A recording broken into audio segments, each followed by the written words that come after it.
राहुल गांधी पहुंचे। अब जो राहुल गांधी ने हमलावर नजर आए हैं सरकार पर, इसके बाद अब किस तरीके से सियासत देखने को मिलती है अब ये देखना होगा। आगे बढ़ते हैं। इसी बीच एक और बड़ी खबर सामने आ रही है। अल फलाह यूनिवर्सिटी पर बड़ी कार्रवाई हुई है। अल फलाह यूनिवर्सिटी पर ईडी का एक्शन देखने को मिला है। 140 करोड़ की संपत्ति को अटैच किया गया है।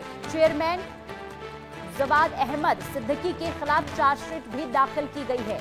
अल फलाह यूनिवर्सिटी चर्चाओं में उस वक्त आया था जब दिल्ली में ब्लास्ट हुआ था और इसके बाद से उसके तार अल फलाह यूनिवर्सिटी से जुड़ते हुए नजर आए। अब इसे लेकर ईडी का एक्शन भी देखने को मिल रहा है। अल फलाह यूनिवर्सिटी पर बड़ी कार्रवाई हुई है। ईडी ने शिकंजा कसा है चेयरमैन जावेद सिद्दीकी पर और इसी के साथ ही 140 करोड़ की संपत्ति को भी अटैच किया है और चेयरमैन के खिलाफ चार्जशीट भी दाखिल की गई है, जिसमें ये तमाम जानकारी दी गई है कि आखिर अल फलाह यूनिवर्सिटी में किस तरीके से काम हुआ करते थे और कैसे यहां पर अवैध तरीके से इस पूरी संपत्ति को अर्जित किया गया। गुलशन ग्रोवर संवाददाता तमाम जानकारी के साथ जुड़ चुके हैं। गुलशन, बताइए क्या है इस चार्जशीट में, क्या लिखा गया है? देखिए, बिल्कुल इस अल फलाह यूनिवर्सिटी की जांच ईडी लगातार कर रही थी और अब ईडी ने जांच के बाद अदालत में एक चार्जशीट दाखिल की है और ईडी की जांच में साफ तौर से सामने आया है कि अल फलाह चैरिटेबल ट्रस्ट और अल फलाह विश्वविद्यालय से जुड़े मामले में जवाद अहमद सिद्दीकी और अन्य के खिलाफ ये अदालत में चार्जशीट दाखिल की है। ईडी की जांच में ये सामने आया है कि जो 493 करोड़ रुपए अर्जित किए गए हैं वो अल फलाह यूनिवर्सिटी ने लोगों को गुमराह करके जो है वो 493 करोड़ रुपए अर्जित किए हैं, यानी छात्रों को और अभिभावकों को गुमराह किया गया है।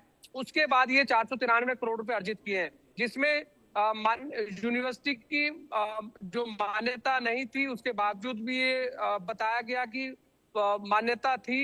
इस बारे में लोगों से दाखिला करवाया गया या फिर जो फीस है वो वसूली गई। इस पूरे मामले में 493 करोड़ रुपए का फर्जी जो है वो ईडी की जांच में पाया गया है कि जो पैसा अर्जित किया गया वो फर्जी तरीके से किया गया है।